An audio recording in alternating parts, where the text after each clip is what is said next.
Hi, everybody. My name's Lynn St. and I am an attorney at ELG. We do estate planning exclusively.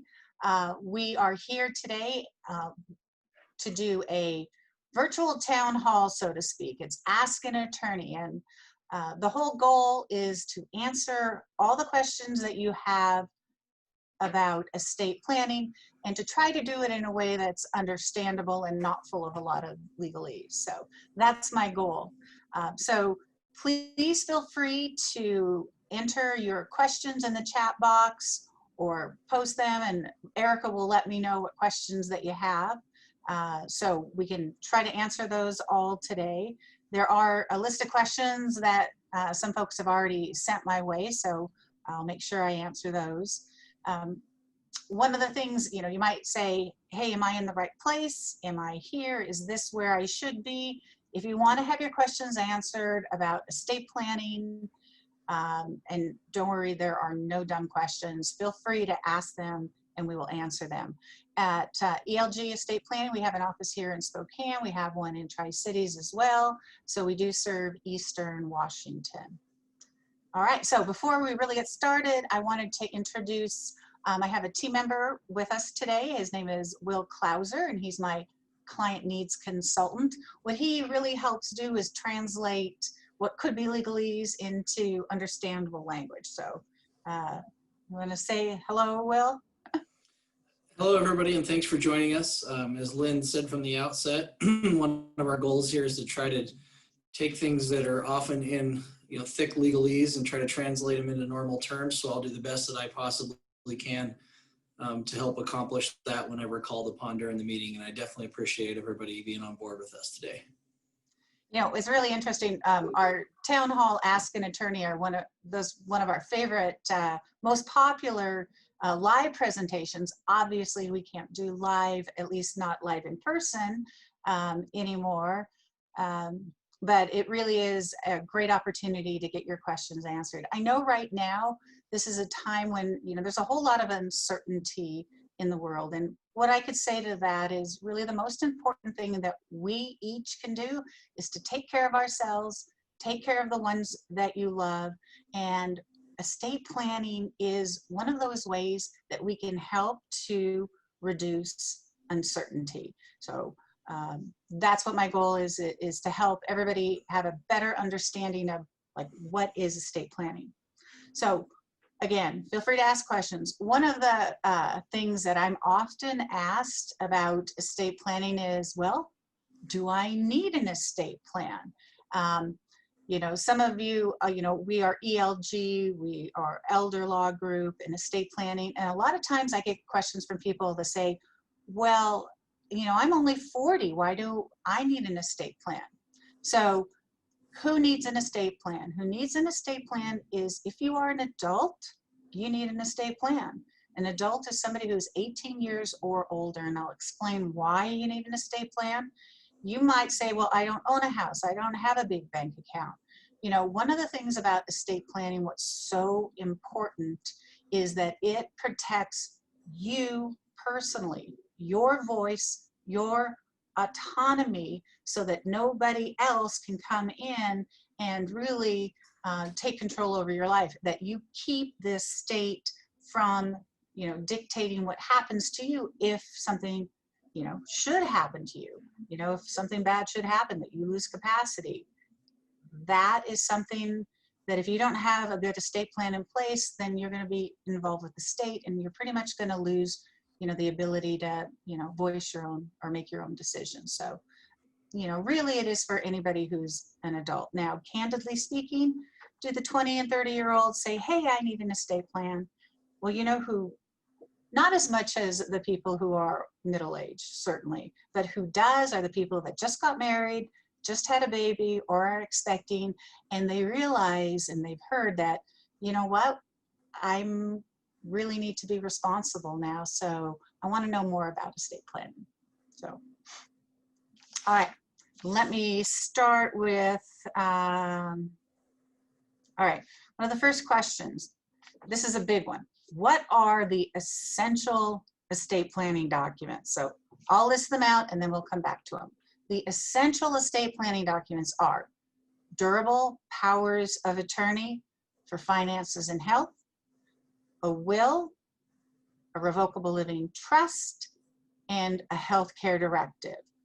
So there's a whole lot within each of those, but if you're trying to figure out what are my, what are the essential estate planning documents, that really is the list. Okay? All right. So let me dive into what I think are the most important estate planning documents. And this probably will surprise you because everybody's heard of a will. So most people think, oh, well, a will is the most important document. Well, a will is important, but I don't think it's the most important.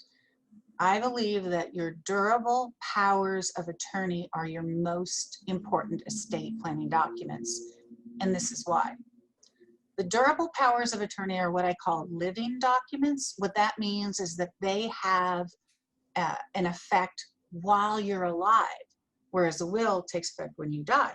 So while you're alive, see, estate planning is about, well, what if this happens? Well, what if that happens? We live in an uncertain world. Nobody wants anything bad to happen. But what if you or your spouse is in a car accident? What happens then? Well, if it's a bad accident, and if let's say you're the one injured, and if you can't, make decisions for yourself, that you're incapacitated for a brief period or for, a long period of time. If you don't have a durable power of attorney in place, then there's nobody who can speak for you. So what happens in that event?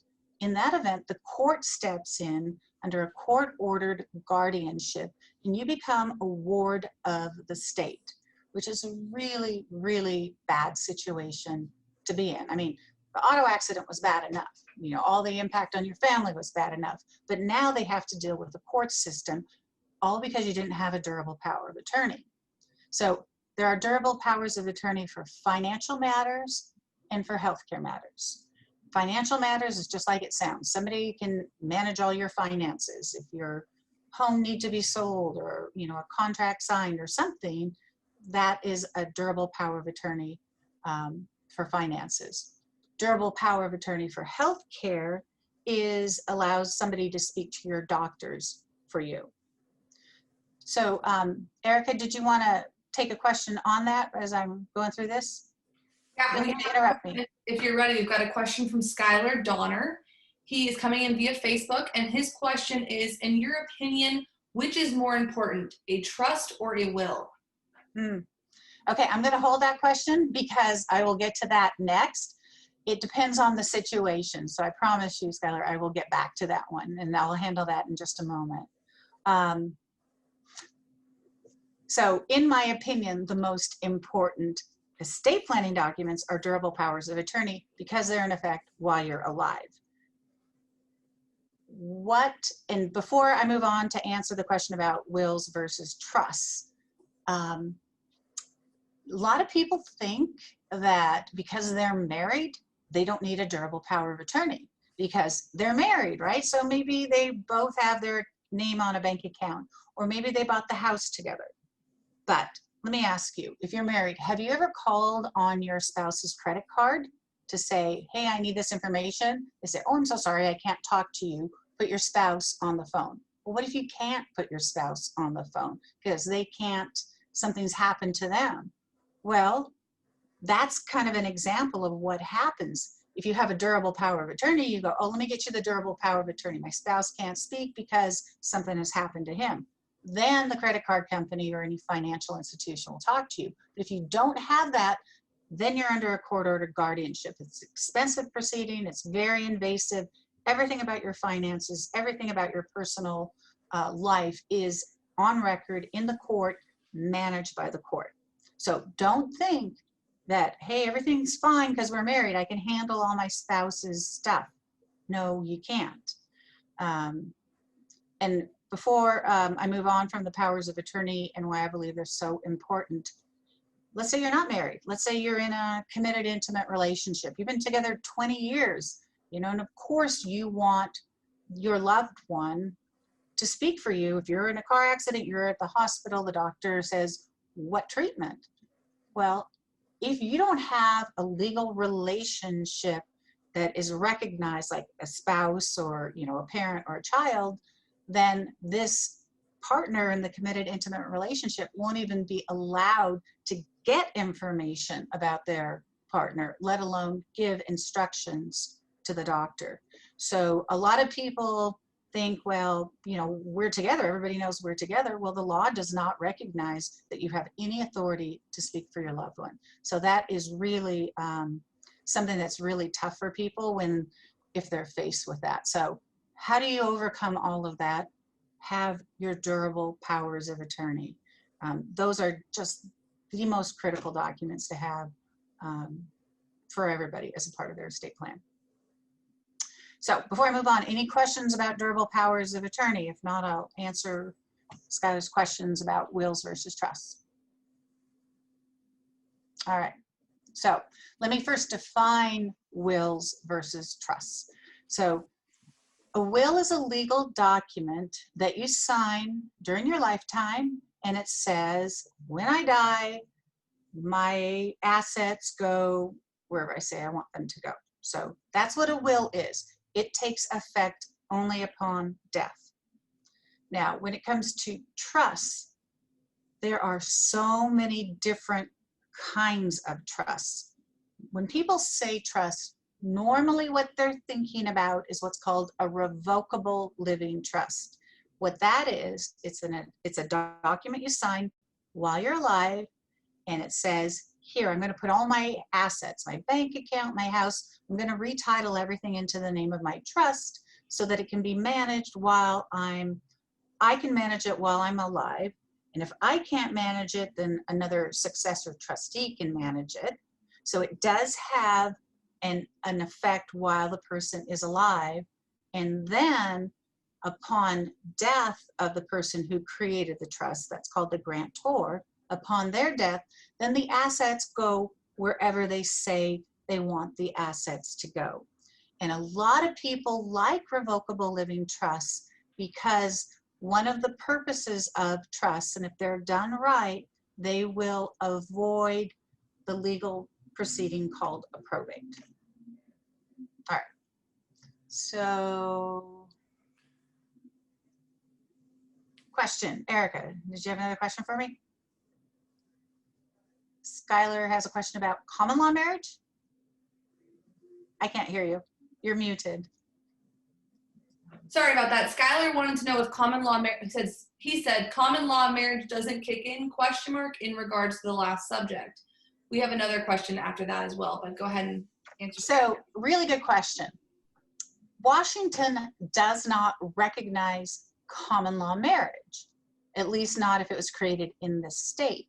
But we have a really similar doctrine. It's called committed intimate relationship. It used to be called meretricious relationship.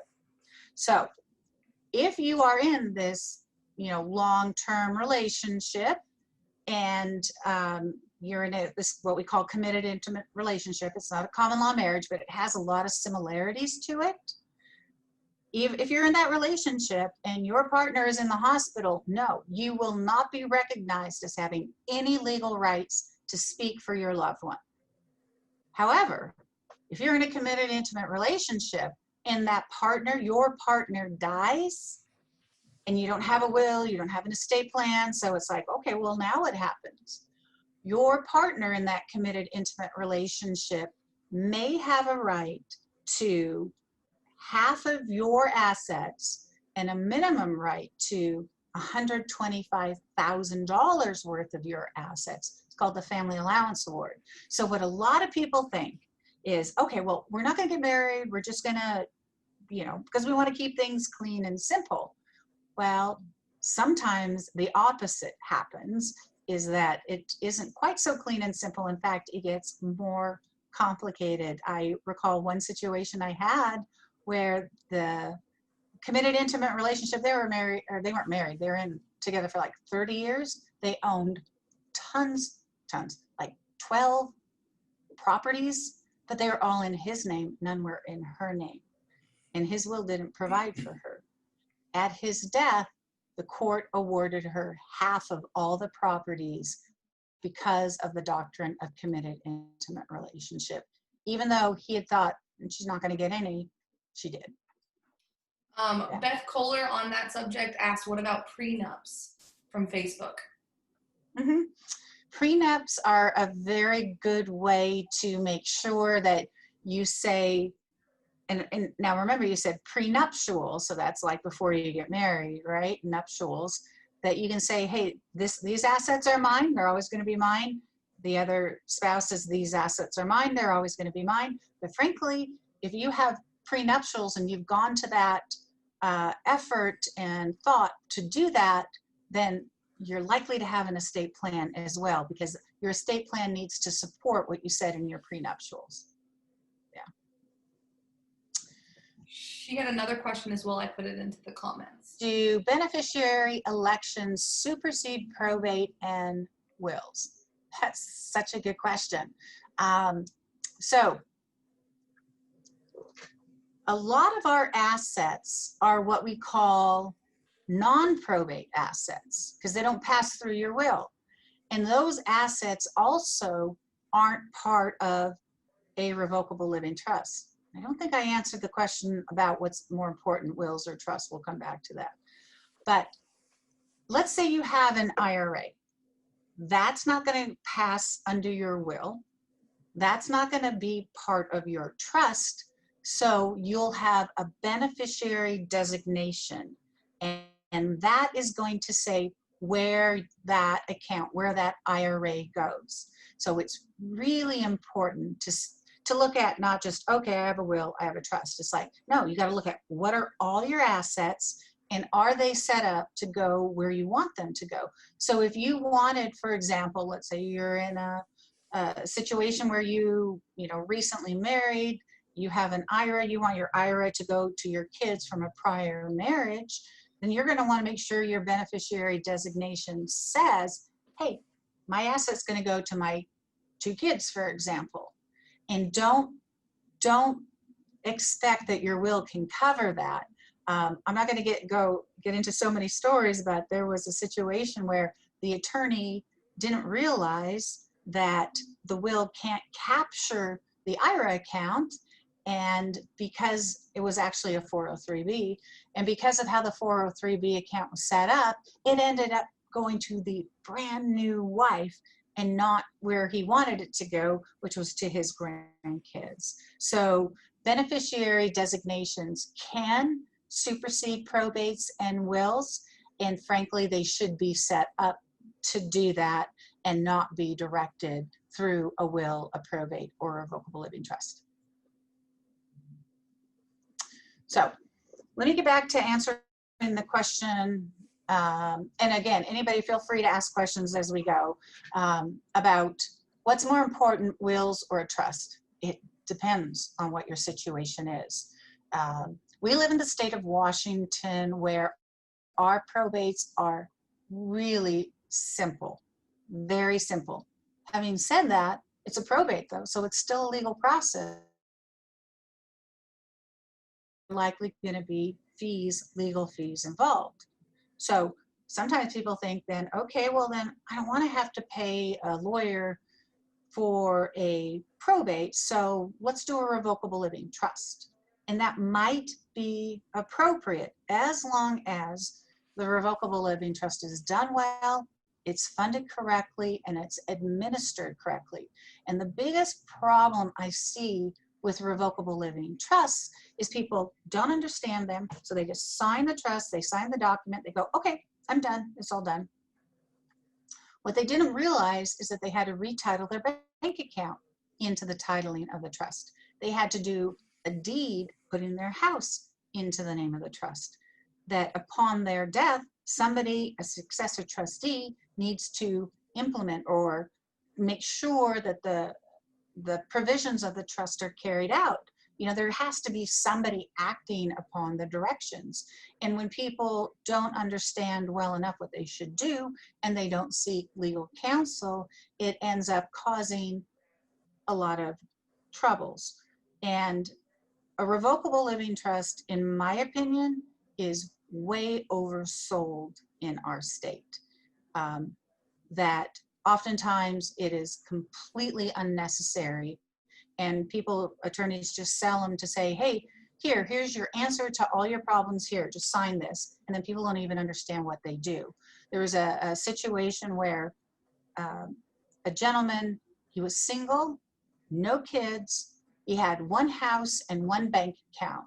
What should his estate plan look like? So on his death, his assets would go where he wanted them to go, which was to his one nephew out of all of these dozen nephews and nieces he favored. Should have been a transfer on death deed on his house, pay on death on his bank account, and then when he died, the one nephew would have just taken the death certificate and everything would have automatically gone to the nephew. Well, because this gentleman didn't understand he had to fund the trust, and the lawyer who prepared this trust for him didn't help, it ended up being an unnecessary probate to capture these assets and then to pour them over into the trust and then to distribute them out. So there was way more costs and work necessary because he didn't have a good estate plan. So that's what I'm saying. Revocable living trusts may be appropriate, but oftentimes I do believe that they're overused. You know, and there's one other question about, or one other point I want to make about trusts, you know, revocable living trusts versus wills. In the state of Washington, if you want to protect money for your spouse, so when you're gone, they have this nest egg, they're going to have money that's always going to be there. It's never going to be touched by creditors. The state won't interfere with long-term care eligibility for Medicaid, for long-term care costs. The only way our state allows us to do that is through a will. So you have to have a will if you want to protect money in that way for your spouse. If you have a revocable living trust, the state will not honor it. And what that means is that the surviving spouse basically needs to blow through all of their money before they'll get the state to pay for anything.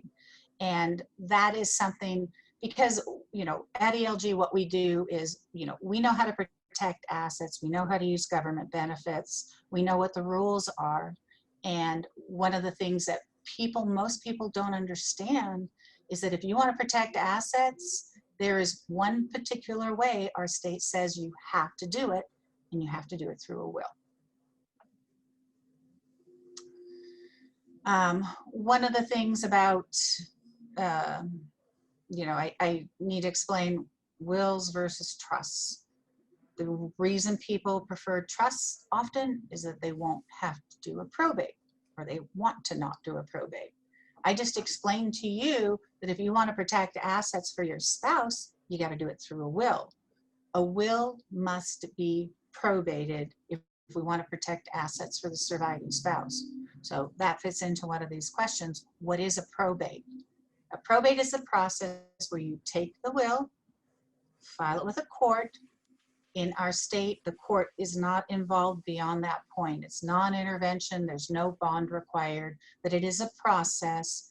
And then the executor, or the PR, personal representative of the estate, then gathers up the assets, takes them and puts them into a special kind of trust created by a will.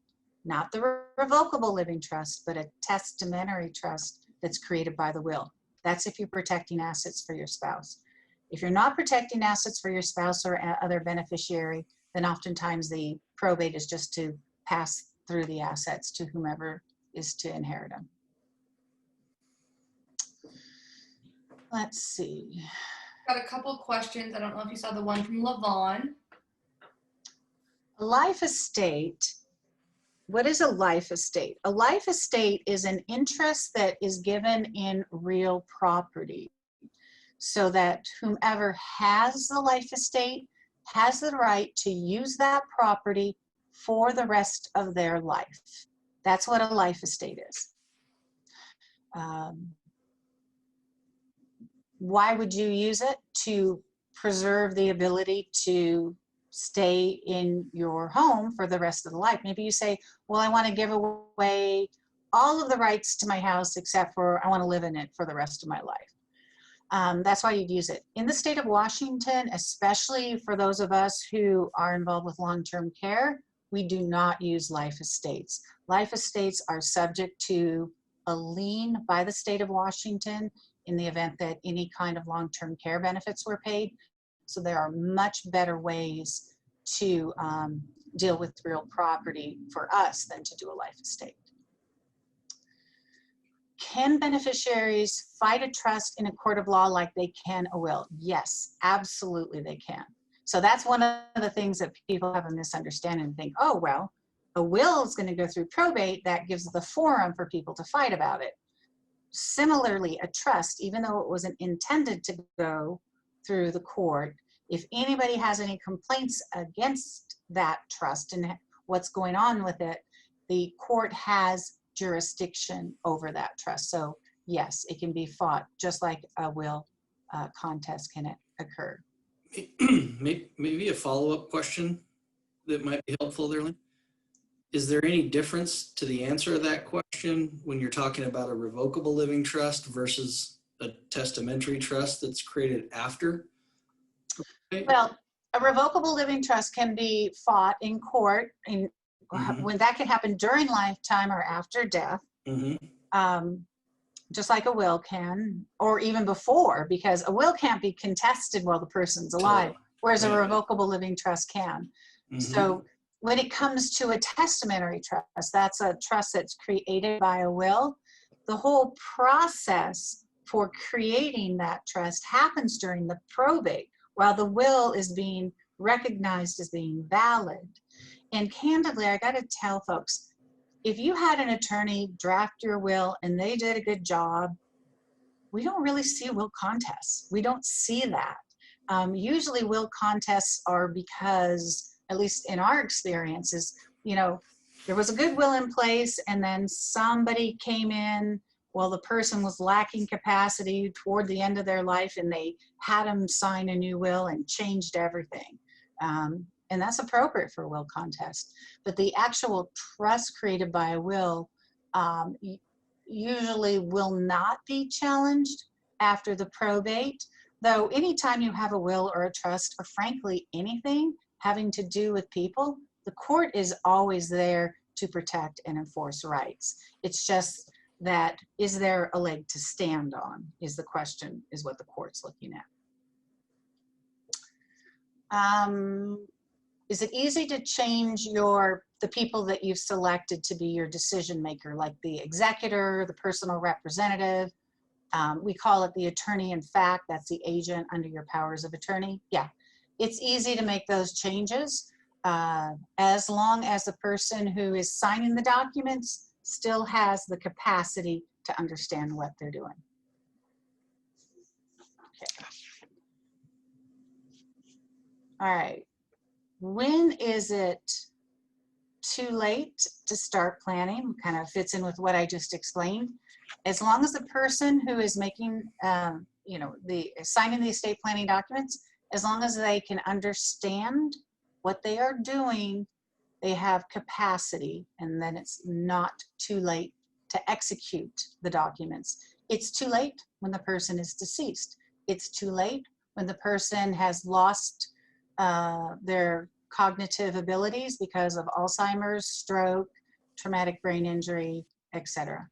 So that's when it is completely too late. One of the things I do want to mention is because our practice often involves people who have full capacity, diminished capacity, and then, sometimes we're helping people with a Medicaid crisis application. There's no capacity.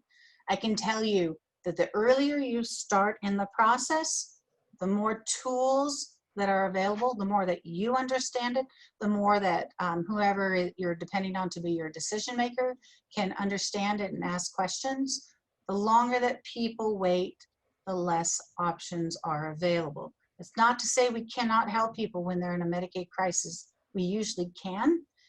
It may be, though, that we can't help them as much as we could have helped them had they started earlier when, when they were younger, before an accident happened to them or a stroke, if that makes sense. Lynn, we had a follow-up question from Facebook. I just put it in the comments for you. The one, so I leave my assets to my kids and they had a problem with what was left to them.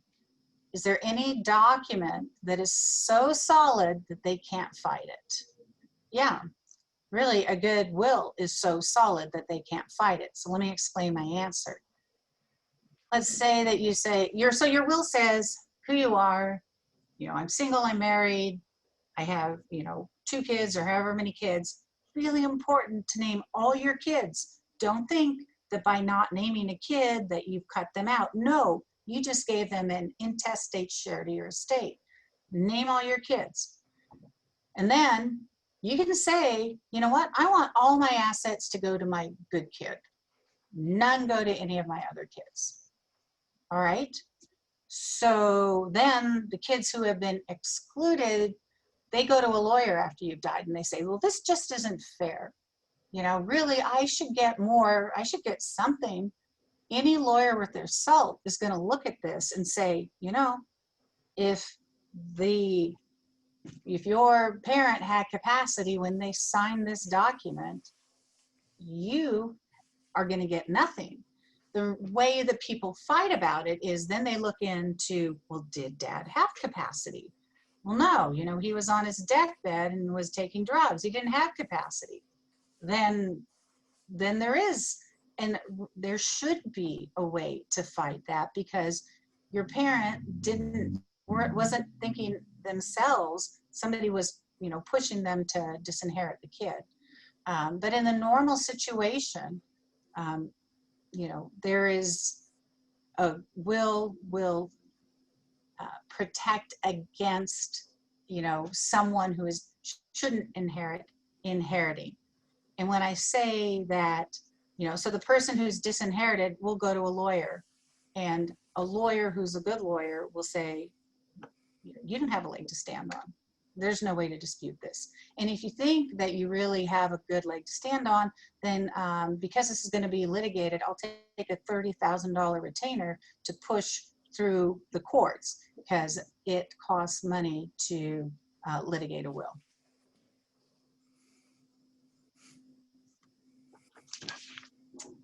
Okay. All right, do we have any more questions? Beth just had one follow-up question. She said, we got 2 actually. If you write, I'm gonna put that one in the comments for you to read that while I get the second one. So there's that one. And then here's her. Yes, I gotta say, okay, a couple things that came to mind when you said if you write.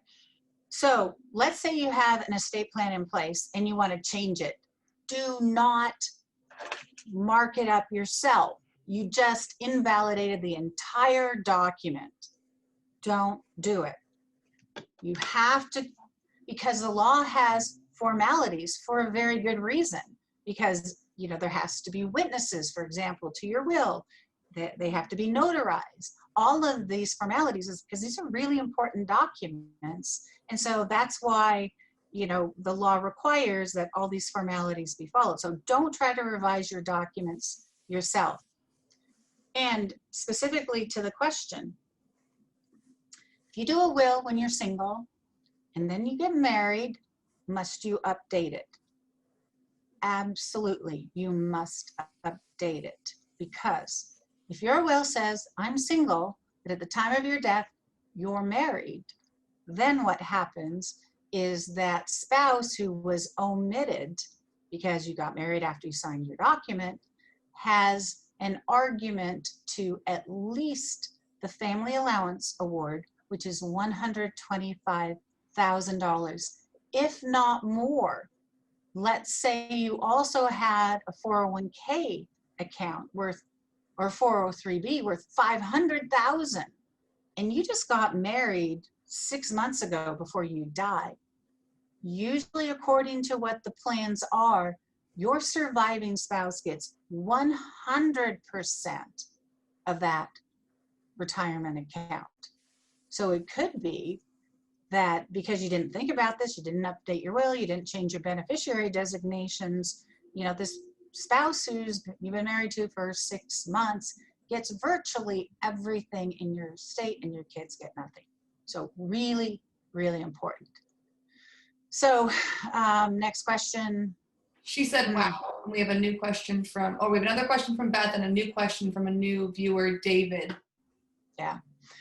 Yes. And the question about, well, you know, will the surviving spouse be evicted from the house when, like, the husband dies? Very possibly. I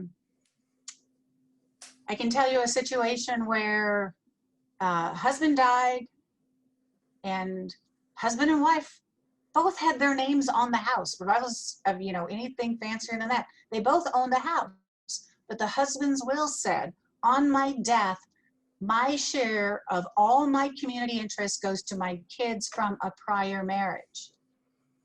Okay, so now wife owns half the house. The other half is owned by the kids of the deceased husband from a prior marriage. And they're saying, we want our share of this house. We're going to sell it. So basically, yes, it forced this wife to sell the house and move out of her home. And that's one of the things that, you know, estate planning lawyers have to think about is, well, what's going to happen when one spouse dies? Do you want to make sure your spouse can live in the house? And if people don't think through that process, then no, you have a really bad result where the grieving widow must move out of the house. Not good. All right. Transfer on death deeds to avoid probate. I am, in the right circumstances, a huge fan of those.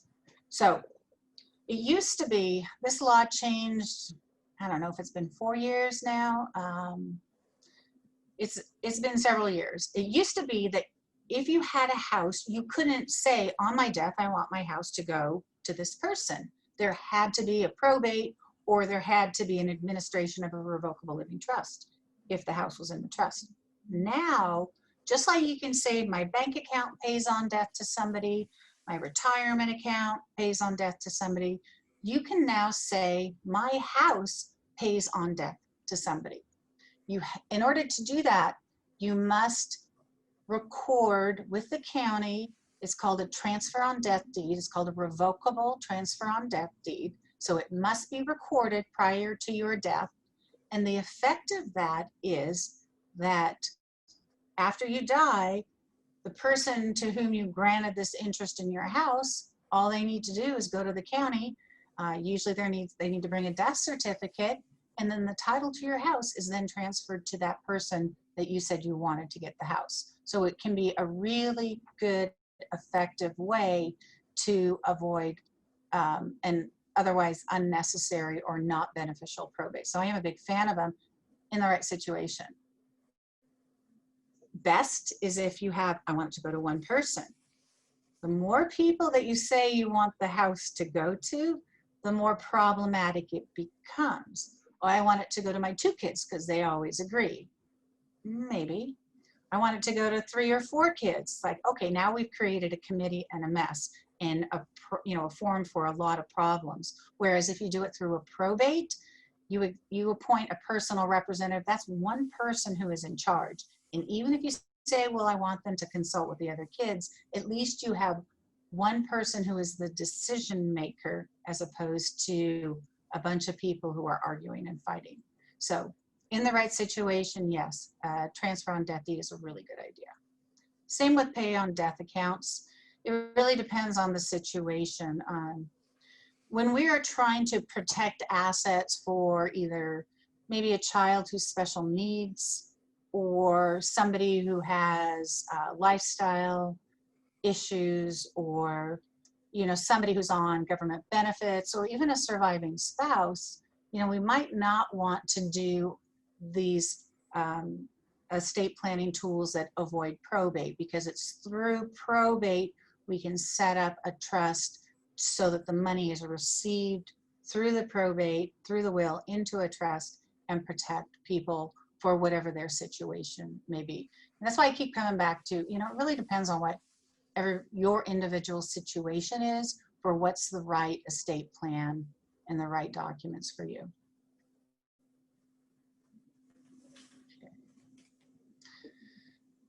Does transfer on death and pay on death avoid probate? Yes. And you know what I'd like to tell people is probate isn't good, it isn't bad, it depends.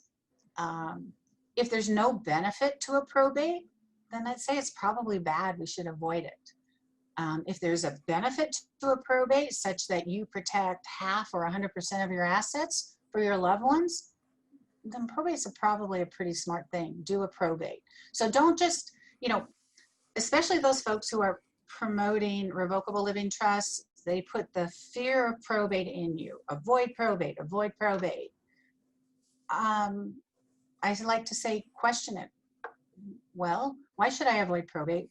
What are the benefits of probate? What about this? So I really encourage people, and that's one of the reasons I love to do these you know, events, is so that I can give you more information so that you can ask questions.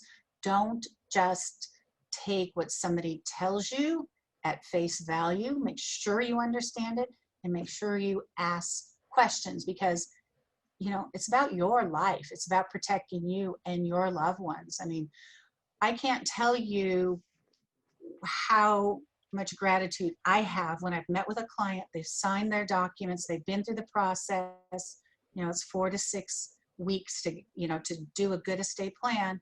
They signed them and you can just see the weight come off their shoulders. You can just see in their face. And, you know, before we had to wear masks, you know, there would be hugs, there'd be thank you so much. But you can just see the relief on their face, because now they don't, this is one less thing you worry about now. You've got this taken care of. So whatever life may brings, at least you know you got this covered.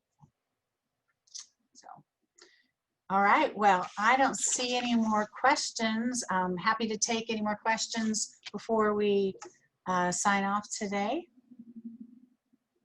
So if you have any more questions, feel free to, oh, I know what I was going to tell you. Let me share my screen with you. Hold on here. If I can find it. All right. So I wanted to show this to you. If you go to our website, elgwa.com, you can get your own copy of this. This is ELG Estate Planning, your guide to estate planning.